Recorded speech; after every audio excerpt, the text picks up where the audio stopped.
রাজ্যে ছিল এক এমন রাজকুমারী, তারে ভালোবেসে দিয়েছিলাম যা ছিল আমারই।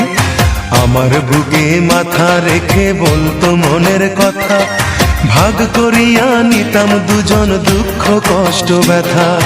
আমি শুধু ছিলাম যে তার প্রেমেরই পূজারি, তার ভালোবাসা করলো আমায় পথেরই ভিখারি। তার কত ভালোবাসি জানে না রে জগৎবাসী, জানে অন্তর্যামী।